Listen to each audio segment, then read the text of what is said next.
So, hey, folks, welcome back to Show Us Your Dub podcast. I am with Mark and Debbie Garrett. Mark contacted me probably a good year or so ago about his 61 turquoise Beetle. This is definitely a Beetle that's been in his family for quite some time, and it's a beautiful piece, and we finally got around to doing this podcast. So, I'm going to introduce Mark and Debbie. Guys, how are you? And what's happening in the world with your dub? Hey, Chris, very good. It's nice to finally get this rolling up here after a year of attempts and trying and so forth. So this is fun. So I'm glad we can do this. So Yeah. So tell me about your bug. I mean, I got it briefly from an email from you, and I do have some photos I'm going to share with the audience here. But I okay. mean, I love turquoise. We've worked on turquoise bugs before. 61 is a unique year. I It mean, is. if people don't know, it's the last year of the snowflake taillights, right? Yeah. It's the first year of the 40 horse stale Yeah. air version Yeah. of the 40 horse, which is also kind of unique and rare in its own sense. And Yeah. one standout feature too is it still has no gas gauge, correct? That's correct. Yeah. When I And got it it's from my dad, he had actually retrofitted a lot of later model stuff to it. okay. One of the Yeah. first things I did, I retrofitted it back to the correct look for a 61. Yeah. So first thing I did was take the gas gauge out and hook the reserve back up, and it works. So you just have to remember. What I do is I just check the gas every time I leave. So Sure. Yeah, that's the one tank that's the flat tank because 60 still had the camel hump tank from the correct. 50s, and the 61 is the flat tank but with no float, in it. So if you could Yeah. find that tank, those are rare tanks to find. Yeah, you're right. Come to think of it, that's right. So yeah, Yeah. there's a lot of nuances in the 61, and again, to the casual person, you wouldn't see that. But one of the weird things too, the front transmission mount that goes between the frame and the front of the nose cone is a Yeah. 1 year old mount, Oh, no and kidding. I didn't know you that. better you better pray you don't need it, because I think I might be coming up on that, and I'm still looking. So that's just weird, obscure things like that they did, and like you say, this is there's a lot of changes on the 61, which obviously the biggest being the upgrade to the 40 horse engine. So Okay. Yeah. Did you do anything to the engine as far as upgraded performance wise, big bore, anything like that? yeah, when I got this car from my dad back in '95, when he lived in North Carolina, he had a workshop out back, and the original engine of this car sat on the floor for a long time.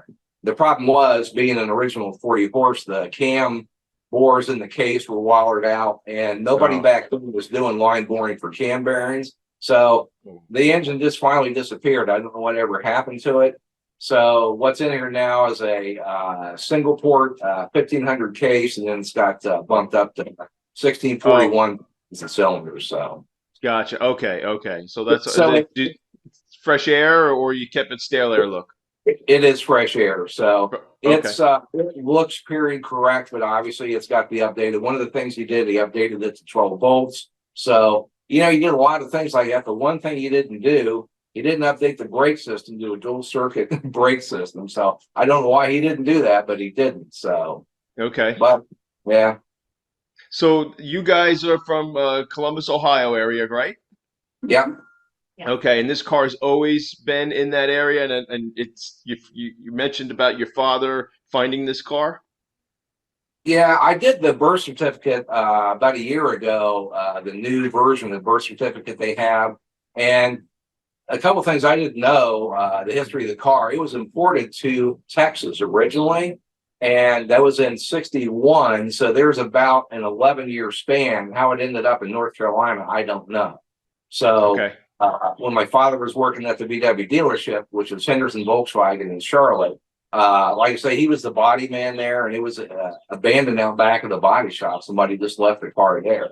So he talked to the dealership. What he wanted to do initially was make a race car out of it, and he wanted the dealership to sponsor the race car. And Yeah, I'm they going to turned. share my screen right now and show the folks the pictures of that. Okay, is If they see that, is that the race car right there? Do you see it? that the red one? Yeah. Yeah. Well, that's not this car. So Oh, that was when he. It's a long story, personal wise, but that's when he still lived in Ohio. He built a circle track car out of that car. It was a 65 or 6, I think. Oh, I see. Okay. So he That wanted to do something similar to this, and thank God they turned him down, because it probably wouldn't be sitting here now if that was the case. So, and that's so your pop right there, huh? yeah, yep, Yeah. yeah. Notice the high-tech safety equipment, the leather strap around the door. Yeah. It's great, isn't Oh, it? right here. Yeah, yeah. That's Yeah, hilarious. but no Hans device back then. So, Yeah, yeah. That's so but funny. yeah, so that's what he envisioned with this car. And then once they turned him down, he just decided to go ahead and restore it. Of course, back in the day, it was more a fix-up than a restore. But Yeah. 'cause it wasn't that old of a car back then. So, of course, back in the day, you went up to the dealership, you got new parts, you put them on. He had a paint booth accessible to him, so it was a lot simpler back in the day to do this with OEM parts, because that's really all there was back in the Yeah, day. unlike the video I did recently talking about the parts today and the situation that we are up against with the quality of parts today is getting very, very scary in my eyes. Oh, it's But terrible. It's terrible. yeah, I mean, especially when it comes to safety features and things like that. So, but this is you guys in front of your beauty. As Oh, I've the seen. Stone Garden? Yeah, you know what? Yeah. When I got this car from my father back in '95, he had all these accessories he had never put on the car. He had the fender skirts, he had the pop out windows, he had the stone guards, he had all these things that he never put on the car. And when I got it from him, I said, Yeah. all that stuff's going to go in the car when they get it. So, and he was fine with that. But yeah, one of the things, speaking about aftermarket parts and so forth, the pop out windows, when I got them from my dad, they were wrapped in like a brown tissue paper with the part Okay. sticker on it. They were NOS. Oh, wow. And they must fit Yeah. beautifully. Yeah. Oh, they did. Well, although 61 again, that was the last year that they didn't pre-drill the holes for those hinges. Yeah. So you had to And drill. so Debbie and I had a fun afternoon drilling holes, and she'd stand outside and hold the window in place. And that was some nerve-wracking work, but yeah, we got them on, and they're beautiful. They fit so nice. Hey, Debbie, do you drive the car at all? Every once in a while. I don't drive it very often. I'm more of a V8 person, and it doesn't quite have the speed that I like. But Oh, Yeah, okay. I got married late in life, and I told myself, once you see the toy room, I said, the first woman that comes down these steps and thinks this is cool, I want to marry her. And she walked down the steps and she goes, "This is really neat." And I go, "Well, we're getting married." That's great. Yeah, That's you spoke to me about your toy collection. I'm gonna thumb through the pictures right here, guys. How many years did it take you to put this collection together? about 40 years of collection. So Wow. yeah. Now the reason I did that, although I never anticipated it would get this out of control, is in '85, '86, I restored and fixed up a '68 Cowlook Bug. It was a popular thing to do back then. So I did that. And then when I finished that, I wanted something to do, but I wasn't ready for another restoration. So I just wanted something to do within the hobby. So I started collecting toys, and one thing led to another, and here we are. and This I'm shot in right here. I encourage him to buy toys. So Yeah, she's worse than I am. She'll call me up and go, "You got to look at this," and I'll go to the website and, "Oh, you're right. I've got to get that." So Yeah. And look, yes. I'm still into toys. I mean, even at my age, like I got toys behind me. I got RC Volkswagen toys that I could actually run with. yeah, But most of the time, they're shelf queens, just kind of like what you have. yeah. But The one decision I made when I started that was, guys go one of two ways. They either buy to buy and sell and trade, or they buy just to enjoy the toy for what it is. And I made that decision. Yeah, I mean, you need people to buy and sell because that's how you get a lot of the toys. But I yeah, said, you know what? I'm going to take them out of the box. I'm going to enjoy them. I'm going to display them nicely. And that's the decision I made. So I've saved some of the more expensive boxes, but everybody always asks if I saved the boxes. And I said, well, look at the size of this room. I would need another room just for boxes. And I right. don't have them. So I just decided to enjoy them for what they are. So. All right. So why don't we take a trip down to your toy collection, and you can get behind the camera and describe to us what you got. Here we are at the base of the basement steps for entering the toy room. There's a few antique ads and so forth on the walls leading down to the toy room. And as you enter the lobby, this is the warm-up for the main room. Here we have display cases of different sizes of Beetles, buses, anything VW or Porsche related is displayed.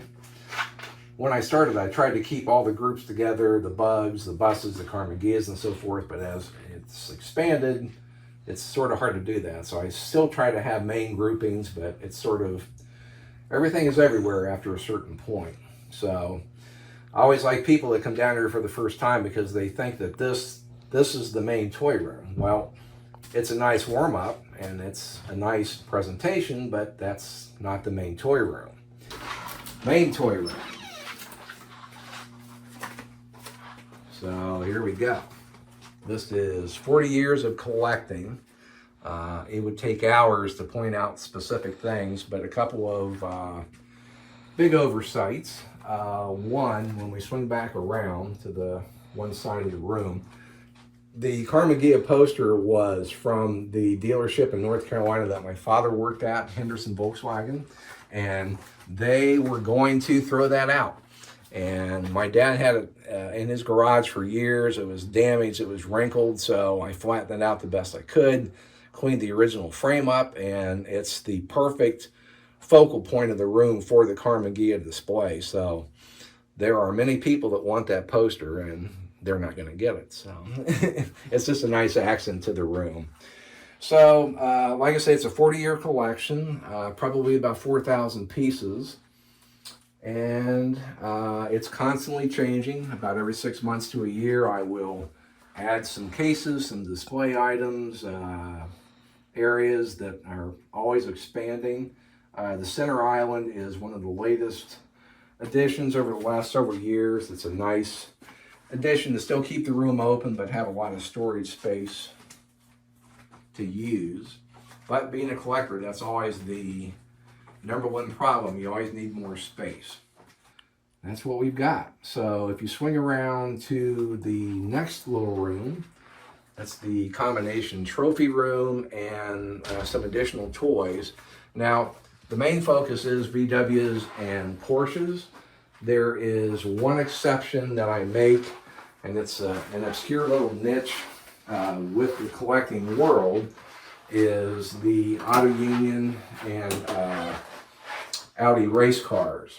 So, and the Berlin to Rome car up there, obviously, but just a lot of race cars over the years. The Auto Unions are fascinating from a historical standpoint, from the mid-30s to the late 30s before the war kicked in. They were just unbelievably engineered cars by Dr. Porsche. So that's one of my few exceptions. I veer off to collect those. But other than that, like I say, I try to keep focused on the VW and Porsche niche, mainly VW. The other thing in this room are trophies from over the years of going to car shows, probably 35 years total. A few of them are from my 68 Cowlook Bug. Some of them are from our 67 camper we had for a while, but the majority are from Gertrude. She's quite the popular gal. So Incredible toy collection you got there. I mean, how long? You said 40 years to get back to get that collection. Was there yeah, any of about those 40 toys? years. Did you have to build any of those? I've got a lot of model kits I haven't built yet.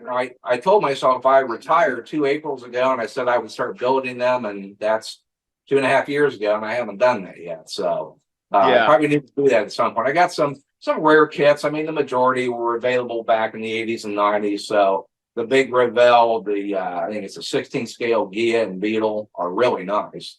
So Wow. I'll probably start with that. Some of the Lego stuff, the real popular stuff, but yeah, a lot of the stuff.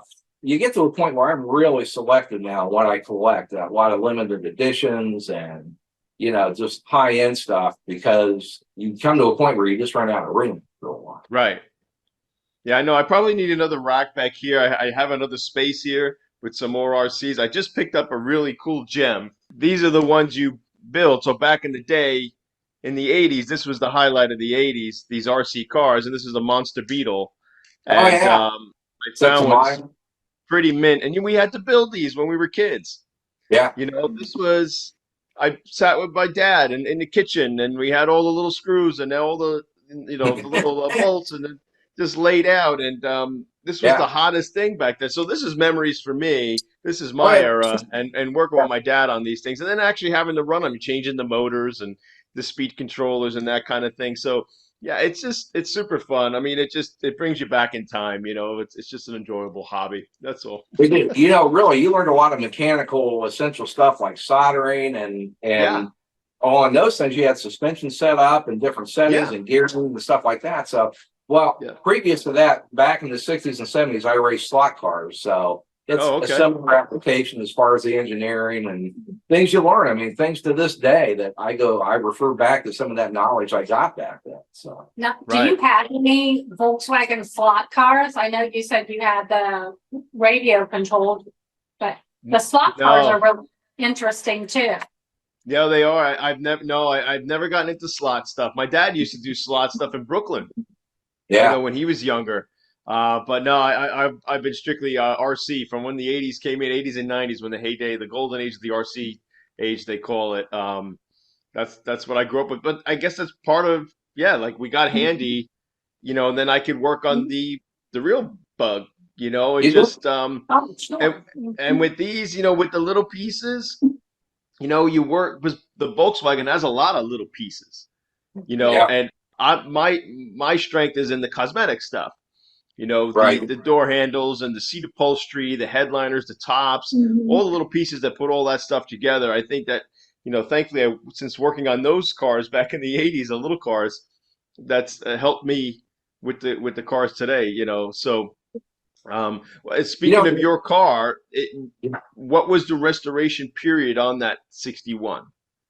so my dad acquired the car back in summer of '73, and he finished it up in '74. So, I mean, Okay. obviously, he was working full time at the body shop at the dealership then. So, I'm sure he would do a lot of weekend stuff and after hours and all that. So, probably about a year for the initial build. Now, the condition of the car is there was never had any rust panels replaced on it. It's had the section underneath the battery replaced, which is not uncommon, but everything else, all the body panels are original from '61. There's no aftermarket parts in the body at all. So Okay. Very good. And so that I can't believe that paint's still holding up since '74. Mhm. yeah, when I got it from my dad, we were talking, and it had sat under a carport for a couple of years, so it had basic protection, but it needed some attention, especially being the single stage. So he goes, you'll probably have to repaint that when you get it back home. And I go, you know what? I'm going to work with this a while. And it took about a week to bring it back to what you see now, but it's held up really well. And the fact that my dad painted that, I cannot bring myself to repaint that. So Yeah. Yeah. Wow. That's very, very cool. And then I saw on the inside, the steering wheel is like the darker shade of green. Now I think it was 61 only. Maybe they did that. well, Um, again, I sort of take a note from your contrast book when you do interiors. So yeah. the correct color for that, I think it's called ice blue, and it's like a medium, not a dark, not a light blue. It's not a very distinctive color. But when I put the TMI interior in with the turquoise and the plaid, I went ahead and just did the dark green steering wheel just as contrast. So, Gotcha. Okay, because that is a unique thing. I think it's only 61, if I'm not mistaken. If anybody can correct me, you want to leave it in the comment section below. I thought it was it, only 61 where they kind of did that, where they made a shade off from the color of the car on the steering wheel, the column, right. the e-brake, Yeah. all that stuff. Actually, Very, very cool. it's supposed to have the e-brake rubber boot is supposed to be a turquoise also. Oh, wow. Yeah, good luck finding Yeah, that. I don't know. Do they even repop that? I don't even know.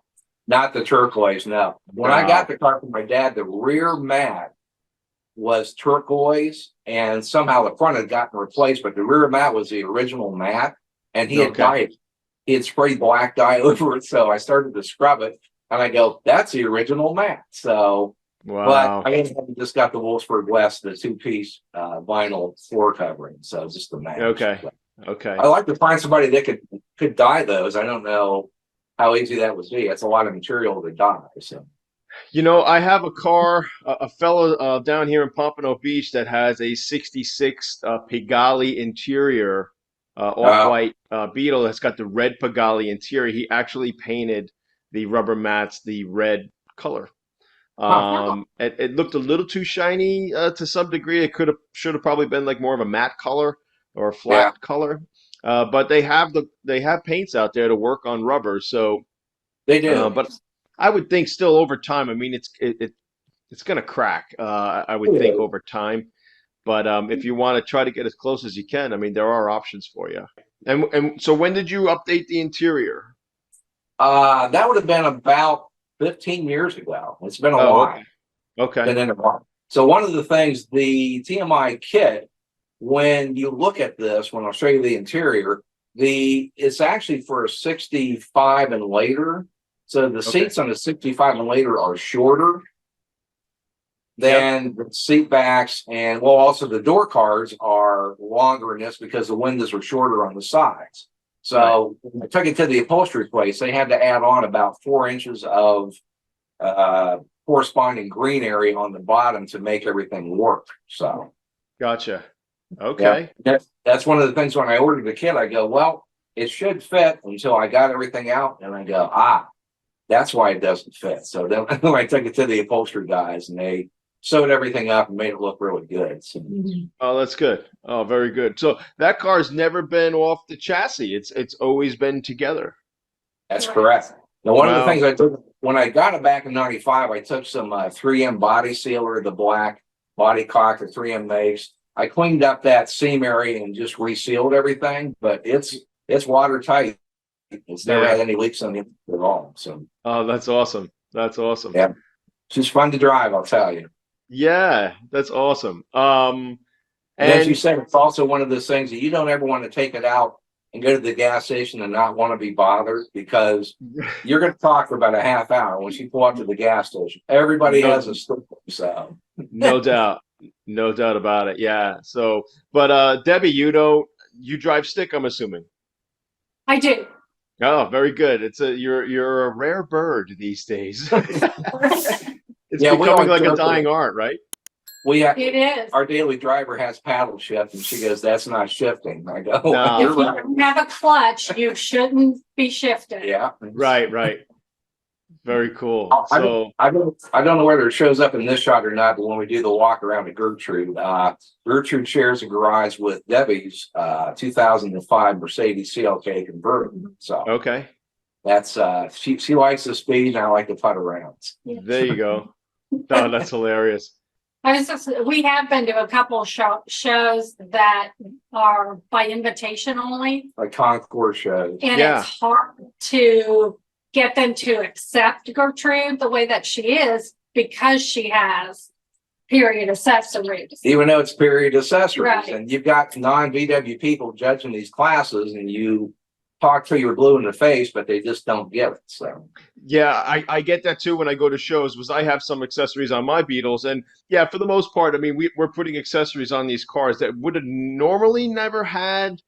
Again, these were not pretty cars at the time. They were daily drivers, point A to point yeah, B. So there was no, a bling to put on them, but they were right. offered. And I do have a book that's about this thick that has pages upon pages of so many accessories that were Oh yeah, offered for these cars. Just go to the dealership and you could have gotten these accessories. So I do have to right, explain that to the showgoers that because most people just remember the car being a plain Jane car. right. Even white walls, they don't realize that white walls were offered, and because most people didn't see white walls on a Beetle.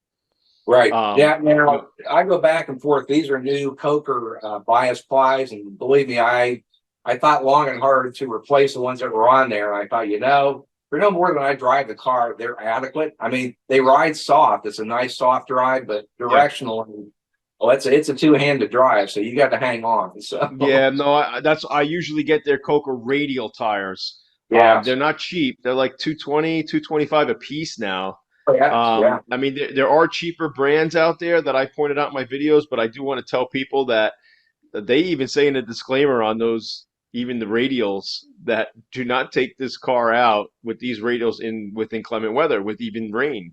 So the Nice. gripping is not great. And then the white walls, they start to yellow pretty quickly on those cheaper tires. So it's the old saying, you get what you pay for. But You if did. you are on a budget, you could go with those tires. Yeah, you So certainly did. Yeah. yeah, Now, before we got the Coker tires, though, they had porta walls that you could just buy the white wall and put it on your black tire. right. And Yep. we did that for a while. And do you know the story about porta walls and why you probably shouldn't run them? Well, they do fly out. I mean, I pointed it out in my videos. We used to put them on my early restorations. And yeah, if you're still on a budget, but Yeah, um, they were popular back in the day. That's why I went with the first ones that I did. The yeah, thing is, we were at a show years ago up in Michigan, and it was a porta wall on a radial tire. So you've got the somewhat of a puffy sidewall. And this yeah, guy walks up and he says, "Check this out." He pulled the porta wall back. They had cut into the sidewall. yeah, they do. Yep. And he That's said, why I at say some point, yeah, they're more for puddle jumping around town, going out they for are. ice cream, keeping it, 30 miles an hour, 40 miles an hour. But, highway driving, they're really not ideal. Yeah, They'll do exactly what you say, and they start to fray even on the edges of them. they do. He said the And they one get thing it. that happened was he said if you get into a panic situation and slam on the brakes, the sidewalk could just rip. Sure. So Yeah. I think we came home that weekend and I ordered the Coker white. So Yep. Yeah, they're fine for a budget, and they're, like I said, they're fine for just going out to the store or something. But if you're going up at 60, 65 miles an hour or something like that, right. yeah, you're playing with fire there. It's one of those things. And they do yellow too. You got to keep up on them, and a lot They of them do. that are made today, they don't even feel like rubber anymore. They feel like a plastic compound. Yeah. So I Coker don't does a good recommend job. I really. mean, Coker's a quality tire. So Yeah, you're going to get what you pay for. So I will yeah, say, unfortunately, when I got this car from my dad, he had 67 rims on it, which were a little bit wider, and he had radial tires on it.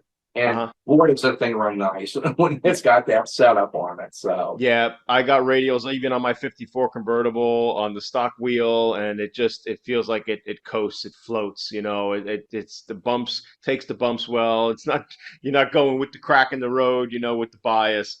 But right. even though I know the bias is more period correct looking, you know, you got to draw the line somewhere when it comes to practicality and safety. You do. I So know my ideal would be if we ever do any driving tours, is to get just a separate set of 67 wheels and some nice radials and just, swap them out. That would be the ideal. So yeah. So last question I got for you, where did you get the name from? it Gertrude. is my father's mother's name. So it was my grandmother on my father's side. Gotcha. And I mean, when you look at her, that's Gertrude right there. That's a Gertrude. She's an old German girl. Yeah, yeah. People used to make fun of me when I used to name my Beetles. They're like, "Why you name the Beetle?" I'm like, "How do you not look at it and think it's a character? Right. It's totally a character. It's got to have a name. What are you kidding?" It is. Yep. And it's funny, even to this day, when I'm at shows or just driving around, kids to this day still love these cars. They love the Yeah. shape. It's cute. They want to touch it. And it's just, I mean, to this day, it's still a fun car. And that's why I hope it can still keep the youth engaged. Because I mean, I can go to car shows and when I see the girlfriends or the wives on the guy's arm, and they don't know anything about cars, but when they see a Right. Beetle, they know exactly what it is. Yeah. So and they think it's adorable and they want one. It's one of those things. So I hope this keeps the longevity of the car. I hope so. Yeah, We have a real active car culture in Columbus, Ohio. Within probably a 50-mile radius, we got 15 to 20 shows every weekend during the summer. So most of those are multi-make shows, but yeah, it's an active car culture, and I'm the same way. When I see somebody that you think that they're really interested in the history of the car and the mechanics and so forth, I definitely take the time to talk that up, and it's the fact that they show the interest, which is good. It's what you want to see. yeah. We need to keep it alive. As I've had this conversation before. I mean, I have no crystal ball. I really hope there's still another 5, 10, maybe more years of interest in this car. I don't want it to die off like, say, the Model T or the Model A, which doesn't have much interest anymore. Right. because that generation is kind of gone. So, but It is. This does tend to cross some generations. The other thing is, with some modifications, I mean, you can daily drive these cars, and you can't do that yes, with the Mark II. So no, exactly, yeah. not safely. Yeah. And as much as like the parts are not as great today, there's still a ton of parts that you can buy to put these together. I mean, you don't have to dig too much if you have a 60s, 70s model Beetle. The parts are still readily available. And Certain they're aspects like fuel injection stuff is getting a little scarce, but It is, and finding people to work on that particular setup, because it's not as simple as a carburetor, obviously. So my club members would be really upset with me if I didn't do a little spiel about our local club here. okay. So the name of the club is the Central Ohio Vintage Volkswagen Club. It's the same club that Doug Barber is in and active in. We started about 35 years ago, mainly local, but we have members from all the surrounding states. But the reason we started it is this was pre-internet days, and we started it to put people in contact with each other that had parts, had services, had things that they could offer Right. different people from the club to keep these things going. Even back then, it was starting to be a network type of a deal where, you needed to know somebody who could do upholstery, who could do engines, body or whatever. So that's why the club started, and it's 35 years and going, and it's an active club. So we're very blessed to still continue. So Oh, that's great. Like you talking about a time when I started, early internet, late 90s, early 2000s when I started the business. And yeah, there was not much on the internet, to learn about these cars. So I had to get books, or right. I bought the whole, VHS tape series at the time from the Bug Me videos. J-Bugs had Yeah, those are VHS popular. videos. Yeah, yeah. And you had to spend money to learn and get this knowledge. Now today, I think we take it for granted, that there's information at our fingertips in our hands right now. Like we're out in the garage and we got a problem, we could just look it right up on the phone, and Oh there's yeah, going to be a YouTube video. And yeah. I tell that to people, for 20 years or so, 17, 18 years, I've been on YouTube giving out this information. Prior to this, you had to go to the library or maybe take out something or look at a book. It was one of those things. I think we definitely take it for granted today that we got so much useful information, free information at our fingertips.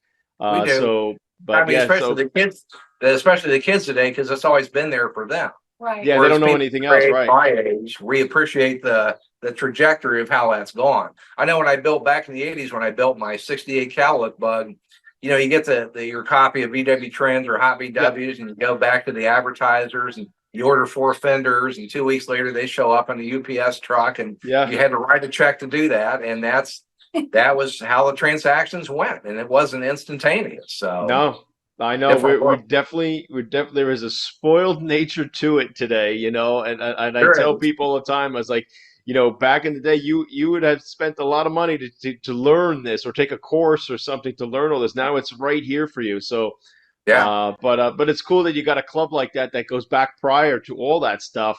And yeah. you still keep some of those traditional methods, right? And still We actually have. networking is great, right? We still it Face-to-face is. communication. Yeah, we still have an honest to God newsletter that gets mailed out every month. That's on paper. That's old school. Yeah. So again, we've been blessed. So the original founding members, there was 12 guys that started the club, and as the years go on, you get burnt out and get tired. And just when the original people say, you know what, let's do one more car show and be done with it, you get this new group of people that energize things, and it sort of feeds on itself after a while. So we've been blessed over the years to have some really good younger people. We have a gal up in Cleveland, Ohio that does our club website, which is professional level. We have Doug Barber who does the historian stuff. We have a fellow that works in the print shop that does the newsletter, printed newsletter. So it's a nice mix of talented people to keep this thing going. So And That's great. some of the founding members, or several of the founding members, are still active in the club. Yeah. Our oldest member is 92, Oh, that's awesome. yeah, and our youngest is probably, early 20s. I was thinking the kids, the babies of the, Oh, that's true. probably 1 or 2 years old. Yeah. Well, we let's got hope we they got keep the whole that. span there. So. We've got the whole range. That'd be great. Hopefully, those kids keep it alive, man. That'd be great. But Yeah. Let's as hope. far as your car, last question. You guys planning on keeping it forever or passing it down? Forever. Yep. Well, we always said we'd give it to our grandson because he was the first one that showed any interest in cars in general. But it'll probably go to one of our kids and then they can pass it on to whoever they want to. So Yeah, that'd be great. Well, I'd love to see you guys. I don't know if you could do it, but come to my full foliage cruise. Love to have you on the run. Definitely doing it again this October. I'm flying up for New York once again. That is a hot cruise that we do every year. I think I'm on my 13th year with that. And I've seen the videos, and it's just breathtaking country.